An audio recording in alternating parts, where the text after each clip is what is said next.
We're on someone else's podcast. Let's not intrude too much. You've got 30 seconds to tell this wonderful listenership about the conference. Shoot. Oh, okay. Intelligent Speech is back.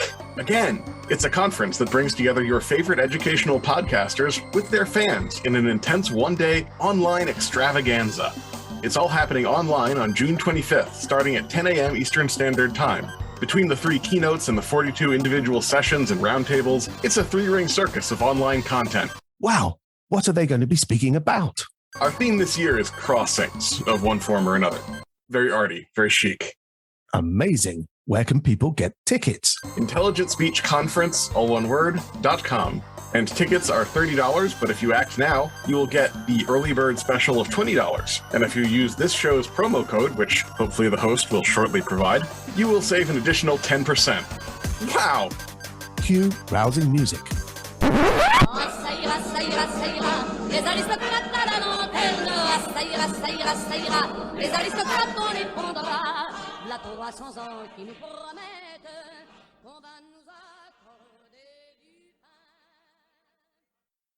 Hello everyone, Casting Through Ancient Greece will be speaking at the Intelligent Speech Conference this year on the 25th of June. I'll be presenting my talk around the theme of crossings in my presentation titled An Age of Change, the Greco-Persian War. For more details and to purchase tickets, head to www.intelligentspeechconference.com. If you use the code CASTING, you'll also receive a discount on your tickets. Anyway, I look forward to seeing those of you who can make it, but now let's get on with today's episode.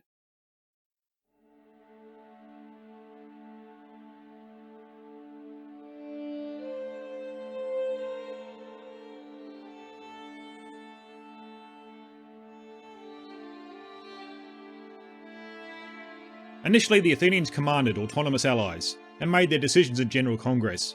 Their supremacy grew during the interval between the present war and the Persian Wars, through their military and political actions, against the barbarians, against their own allies in revolt, and against the Peloponnesians, who they encountered on various occasions. Thucydides. Hello, I'm Mark Selleck and welcome back to Casting Through Ancient Greece, episode 53, debut of the Delian League. The Greek world now had 3 major leagues with a focus on military support that were operating, with some cities being members of more than one. The oldest, the Peloponnesian League, had been created with Sparta at its head. It had been the solution to help solve Sparta's security concerns and allowed them to begin to consolidate themselves as the most powerful city-state on the Greek mainland.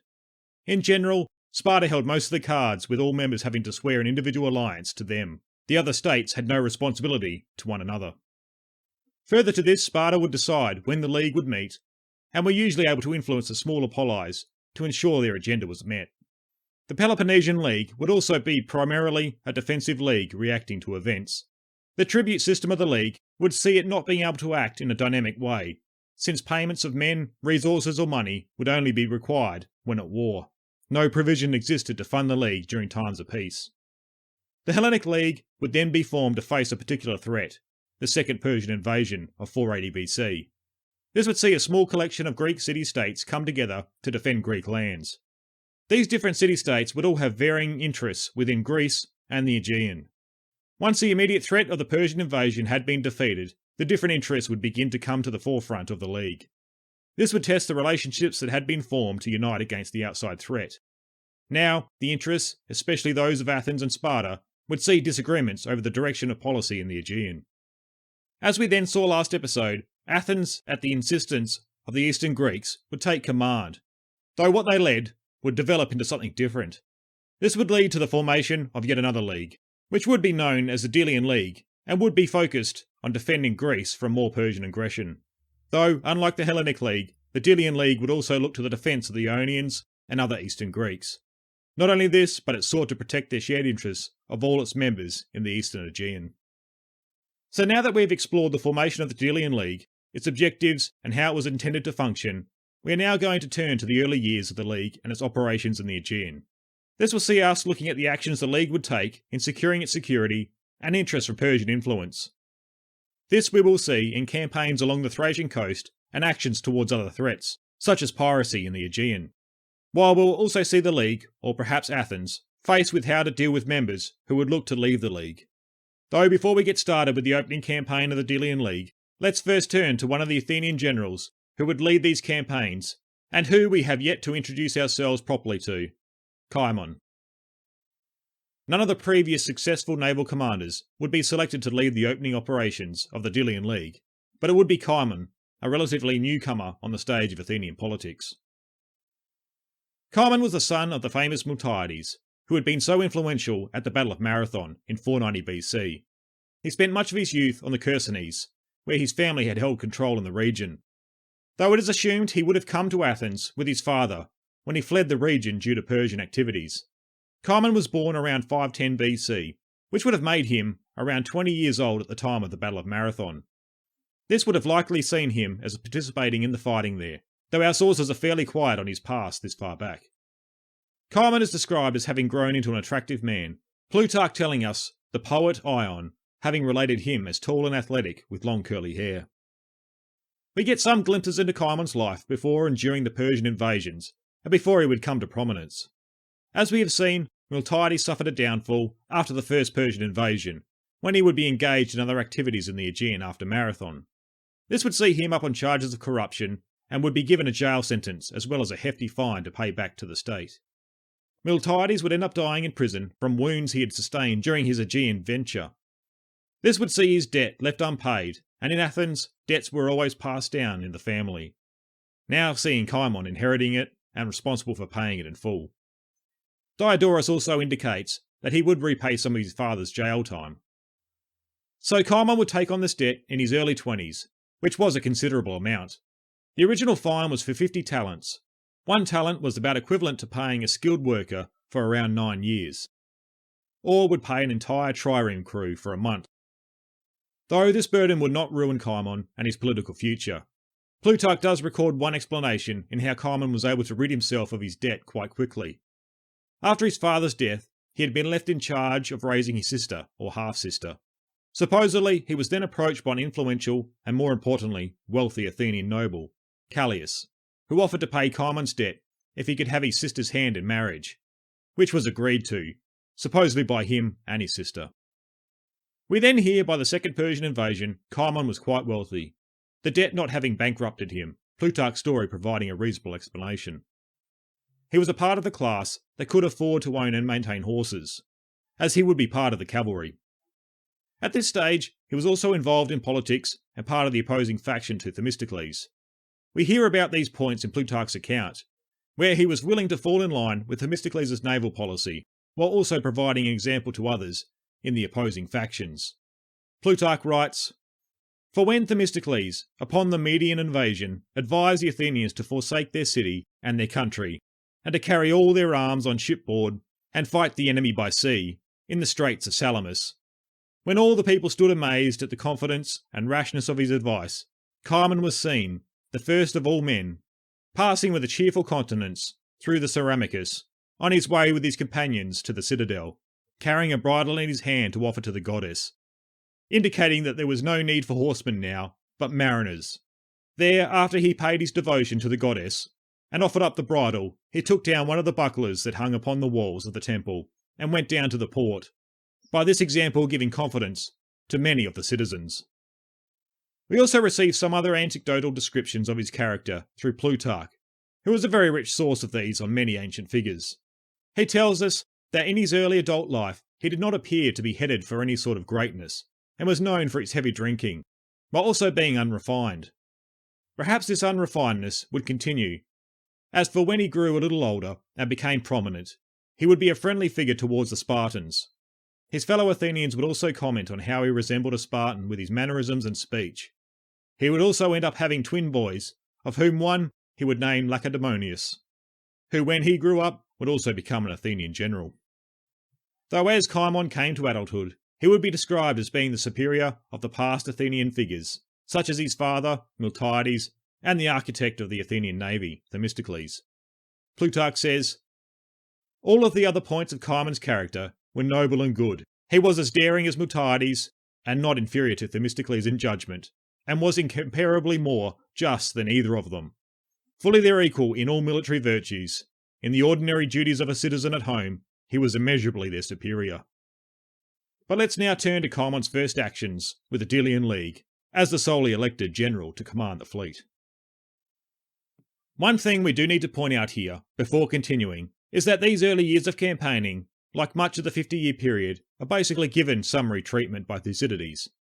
This gives an air of vagueness around some of the events, and can make establishing chronology difficult, though we will work through what appears to be the most likely narrative of unfolding events, and where the general consensus tends to lay.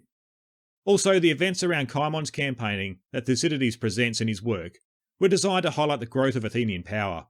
In this way, what he tells us seems to be a selection of highlights to illustrate this point. Therefore, we are not left with a comprehensive account of what was unfolding during the years of campaigning. Cimon had commanded the Athenian navy in 478 and into 477 BC, though this command was shared with Aristides, while a Spartan was supposed to be in overall command of the Hellenic League. Now, with the Delian League being founded in 477, Cimon, in his early 30s, would solely take command of the entire League's fleet, and would set off on its first campaigning season in 476. The main target for this campaign was the Thracian coastal city of Aegean. As you may recall, Aegean had been occupied by the Persians during their invasions in 480. It had served as the furthest west administrative centre for the invasion.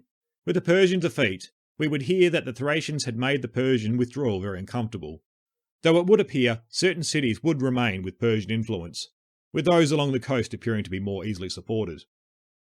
Aegean would be one of these locations and an area of great interest to the Greeks, especially the Athenians. Aegean was situated at the mouth of the Cimon River, with great access to silver mines and timber, two very sought-after resources. With Persian influence in the region, this would make it a prime target for the Delian League. The information we get on the siege of Aegean would be very brief, though with bits and pieces coming from various sources. It appears when the Greeks landed in the region, a battle or series of battles on land took place against the Persian forces.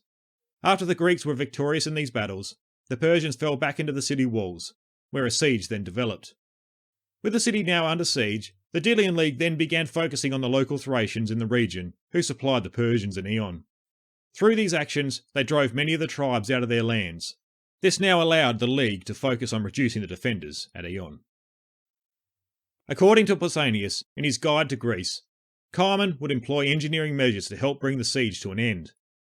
The river Strymon would be redirected so it would run into the city walls at Aegean that were constructed of mud brick. Plutarch then records, due to the hopeless position the Persian commanders found themselves in, they would then commit suicide by lighting themselves on fire, which would end up engulfing the city and consuming much of the potential booty within. When it comes to the episode on Aegean with Thucydides, we are simply told, under the command of Cimon, the son of Miltiades, they captured this place and made slaves of the inhabitants.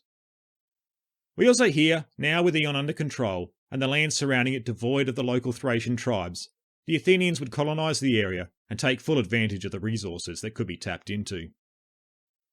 The next target we hear the Delian League would direct operations against was an island in the Aegean. This was called Skyros and located northeast if one were to set out from the centre of Euboea. It is unclear if the action against Skyros took place during the same season as that of Aegean, though most seem to place this in the next year, 475 BC.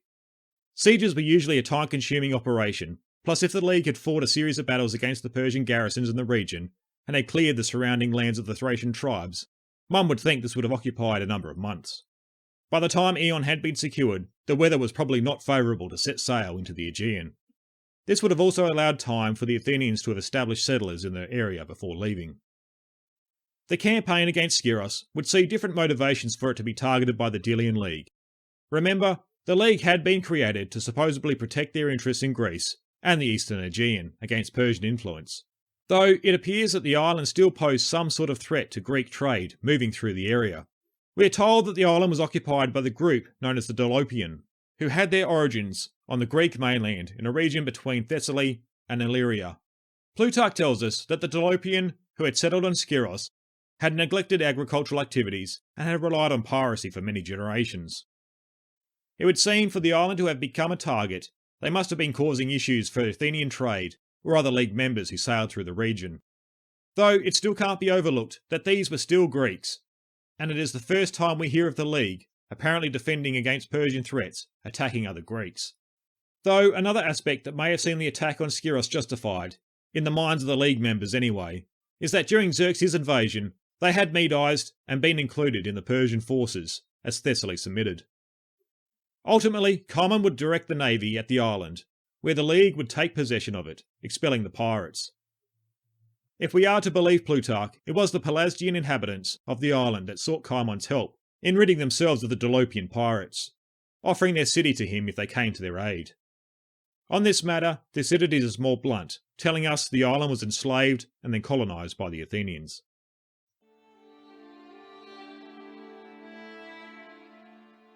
Anger, sing goddess, the anger of Achilles, son of Peleus, that accursed anger, which brought the Greeks endless sufferings and sent the mighty souls of many warriors to Hades, leaving their bodies as carrion for the dogs and a feast for the birds, and Zeus's purpose was fulfilled. It all began when Agamemnon, lord of men, and godlike Achilles quarrelled and parted. These are the opening lines of one of the oldest surviving poems in the world, the Iliad. Over on Patreon, we are currently doing a 3-part look at Homer and his works. So far, we have looked at the man himself and what Homeric poetry is. Now, our bonus episode on the Iliad has just been released, where we explore the story within, the themes used throughout, and even turn to some questions around historicity. To follow this up, we will then take his second great epic, the Odyssey, and give it much the same treatment. If you have been enjoying Casting Through Ancient Greece and have been wanting to support the series, please consider heading over to Patreon and checking out what's happening over there. To say thank you to everyone supporting the series there, I have been releasing monthly bonus episodes that have allowed me to go back over many aspects that we have covered in the series previously, provide some more depth in certain areas. Members on Patreon also enjoy such features as ad-free, early release series episodes, monthly video series updates, reference transcriptions of the episodes, and a personal forum where you can ask me questions that will be answered monthly via video. If this interests you, please consider heading over to the Casting Through Ancient Greece Patreon page. Otherwise, you can also find other ways to support the series over at castingthroughancientgreece.com by clicking on the Support the Series button. Some through financial support, others just through a little of your time. Thank you for listening and following along with the series. I am very appreciative of the support that the show has been receiving. I look forward to hopefully engaging with you over on Patreon.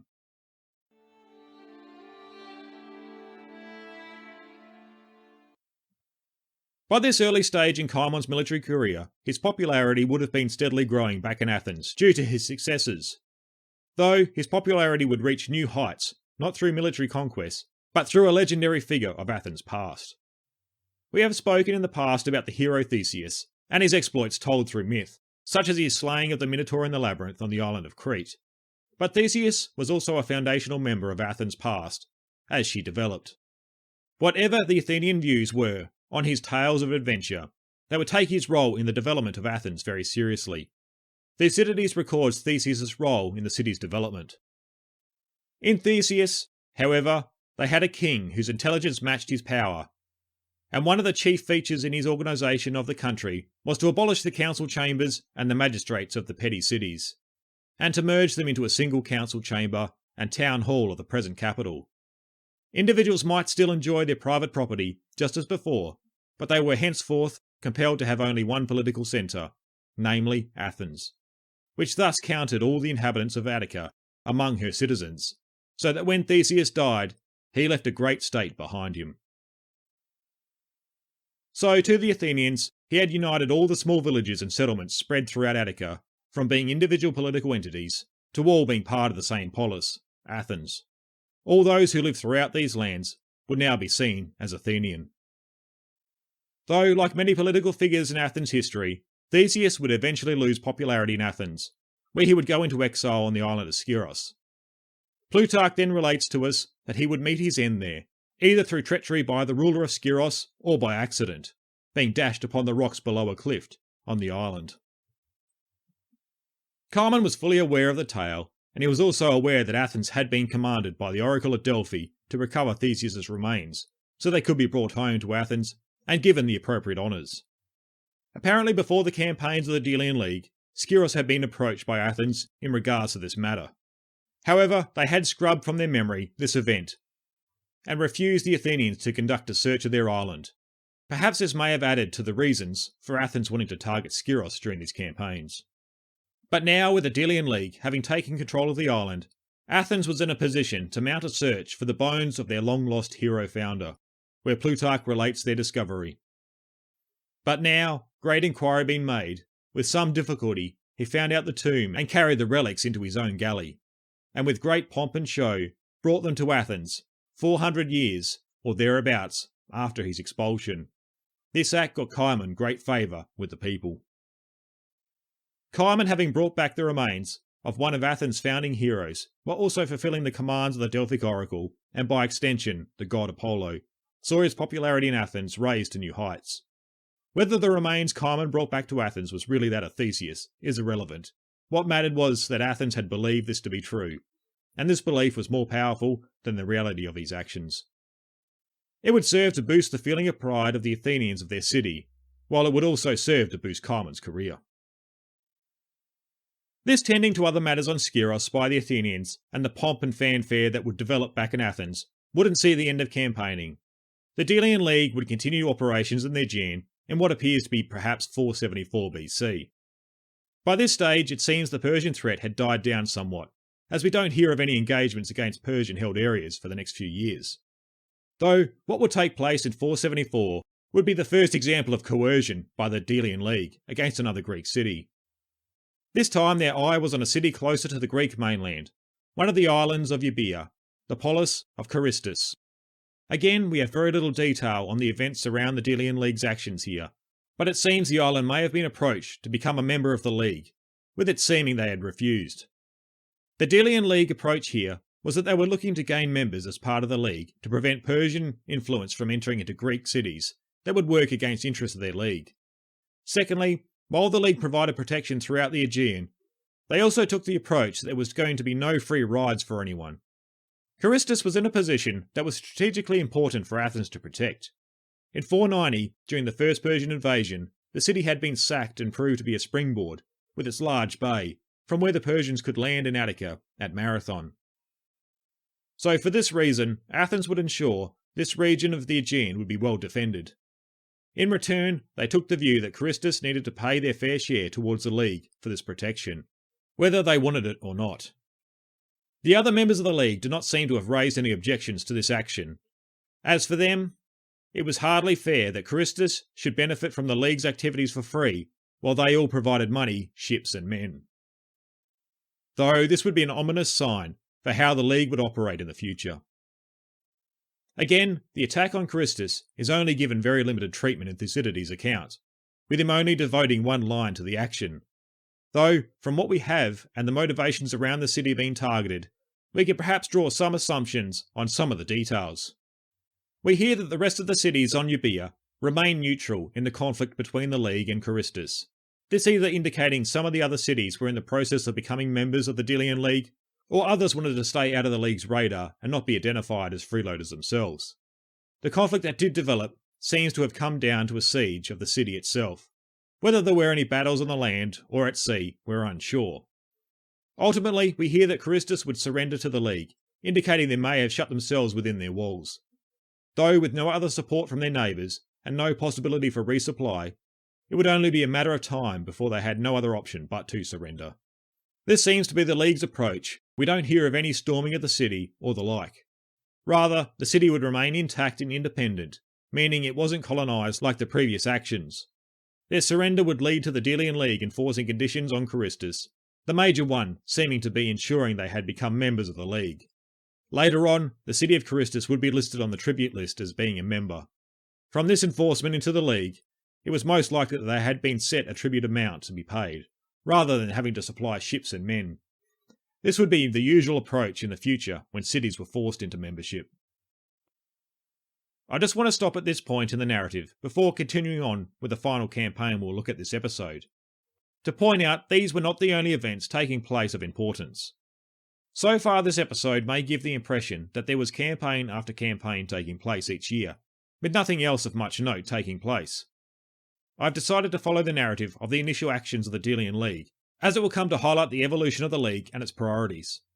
Though back on the Greek mainland, further political developments were taking place, both around Athens and Sparta, that would shape how these two great city-states would interact with one another.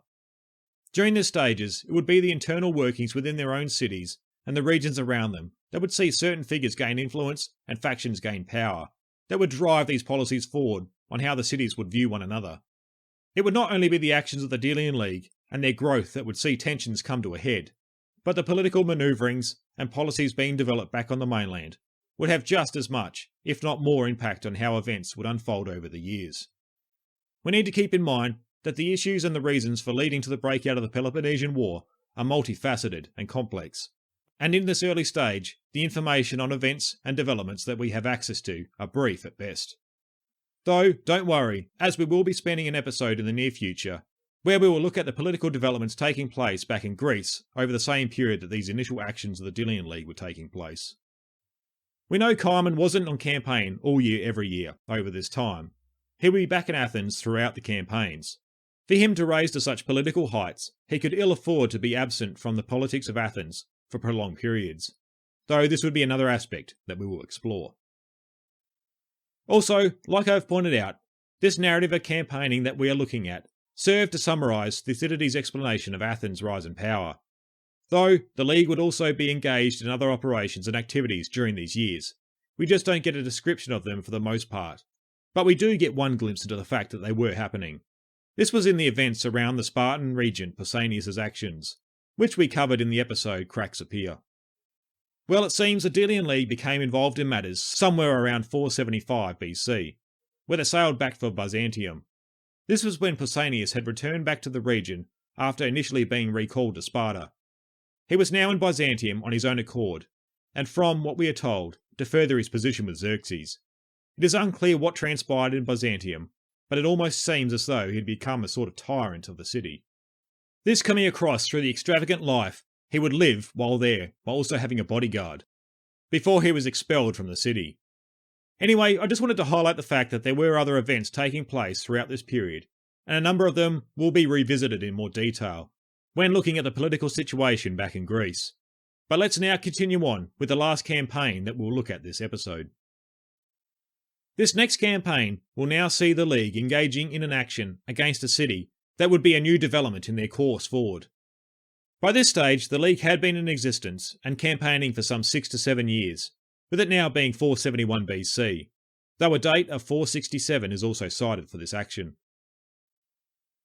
As we have seen, the only direct action against Persian influence up to this point was against the Thracian coastal city of Aegean, where they still held influence. Since then, Thucydides shows us that they had been involved in actions primarily against other Greeks, though granted we aren't told of all the actions taking place in this time.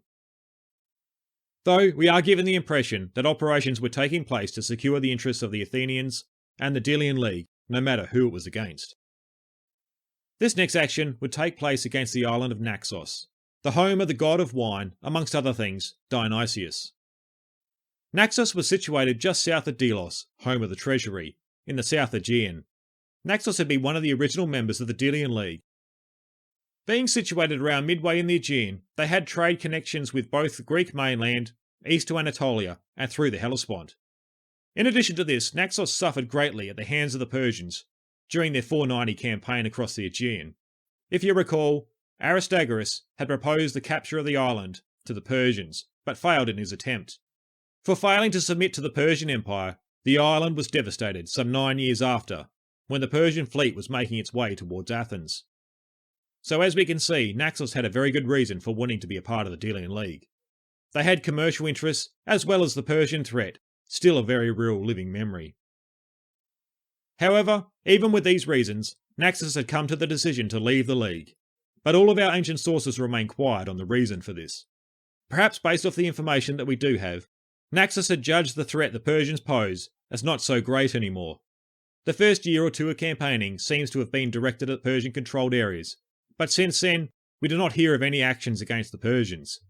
For Naxos, they may have come to the conclusion that the yearly outlay on maintaining their membership in the League no longer stacked up to the risk when it came to the Persian influence. They had probably spent up to 8 years, depending the year we accept for this breakaway, having not witnessed or heard of any Persian activities affecting their way of life.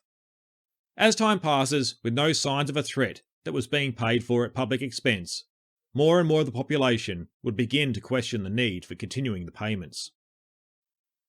Though, as we saw in the case of Charistus, Freeloading on the services the League was providing throughout the Aegean was not going to be tolerated. This had now gone a step further. Naxos had been a member, but now decided to leave the League. This would be the first time that we are made aware of a member attempting to leave and would mark another step in the development of the League, and as Thucydides saw it, the growth of Athenian power. The Delian League would end up making war on Naxos for the withdrawal, or as Athens saw it, the revolt from the League. This would end up eventuating in a siege of the island, which would result in Naxos having to submit to the terms given. From what seems likely, Naxos was forced back into providing tribute to the League. Though they had previously provided ships, now they were required to pay money instead. This perhaps made their support of the League a bit more reliable. Instead of having to rely on their forces, the League, or Athens, could use the money to support the League as they saw fit. How Athens saw to it that Naxos would abide by these new conditions and remain loyal to the League, we're unsure. Possibly hostages may have been taken, a popular practice in these times, when cities made treaties to ensure a side would uphold the deal. Perhaps, like the historian Donald Kagan puts forward, a garrison may have been installed on the island, or some of the land confiscated. Or maybe the threat of further military action from the Delian League was enough to ensure that they would continue their payments. Whatever the conditions placed on Naxos, what is clear is that the unanimous enthusiasm for the Delian League that had existed in 477 now seemed to be waning after a number of years of campaigning. Though, for the most part, it seems the majority of the members accepted and even supported the actions the League had taken in recent years. Though it is also possible, after witnessing the fate of other cities attempting to resist membership or attempting to leave, they may have been deterred in taking this approach themselves. These actions the League took against Charistus and Naxos, one can't help but think of the extortion tactics popular amongst gangs in their neighbourhoods in running protection rackets. The League, though, had to be maintained. If members could leave as they pleased, the burden on the remaining members would become overwhelming and risk the League dissolving. The picture we are given of the first years of the operations of the Delian League are presented by Thucydides to serve the purpose of explaining the growth of Athenian power. Though, if they are an accurate representation of the general actions that were occurring over these years, they also show us a gradual evolution of the League. We are initially given the impression that the League was brought together with great pressure from the Eastern Greeks looking for Athenian leadership. The basis of their formation would be around the idea of protecting Greek freedoms and in defending their interests in the face of Persian influence. As we saw, Aeon highlighted this notion, with Persian garrisons being some of the first targets of the League's actions. There may well have been other actions, but Thucydides uses Aeon to show us this early aspect of the League. Next, we are then shown a progression in the League's scope, with it targeting the Greek island of Skyros without any Persian influence. This, though, would serve as a pragmatic response to the piracy that was taking place in the region, and Skyros being its base. This progression would then continue with the Greek city of Charistus on Euboea being laid siege to. Their crime, they had assisted the Persians during Xerxes' invasion, and they now looked to avoid membership in the League. They were in a strategically important position and benefited from the Delian League's activities. Athens couldn't allow this to serve as an example to other members. Ultimately, we are then brought to an actual Delian League member looking to withdraw from the League, with operations then turning to enforce their membership. So although the League was in its inception designed to challenge Persian influence and protect Greek freedoms, it was also now having to expend its energy in policing its own regions and members. Membership in the League was also something that had to be protected and maintained. For members to leave the League on their own terms was also working against the interests of the Delian League. The League would justify their operations against other Greeks in this sense, as also protecting the collective interests of all its members. Otherwise, the League risked falling apart and unable to protect anyone. Though with the object of protecting Greek freedoms, how did this new dynamic of the Delian League interfere with the individual members' freedoms? After these episodes, Thucydides also tells us that Athenian treatment of member states began to change, with them now seeming to treat the contingents of the other member states as subjected peoples within the League. This almost appearing to show the same feelings they had towards the Spartans under Pausanias' command. Though, as we move forward, the Delian League would continue to campaign, although the picture we have been given so far is one of gradual change in operations of the Delian League. We will once again witness the League's devotion to safeguarding Greece and the Aegean from the Persian threat. Next episode, we will focus on the largest battle against the Persians since their invasion over 10 years earlier, the Battle of the Eurymedon River. This would also highlight that the Persian threat had not yet disappeared, as they had not dispensed with the idea of heading west once again. After that, we will then spend some time catching ourselves up on the political developments and other events that had been taking place back in Greece during the 470s and into the 460s. Before we then turn to other actions and dissatisfactions within the Delian League that would have wider consequences with relations throughout the Greek world, seeing the road to war becoming even shorter. To end today's episode, I will leave you what Thucydides says summarising the feeling of the Delian League members at this point, as well as how the Athenians now gathered more influence and power in this period.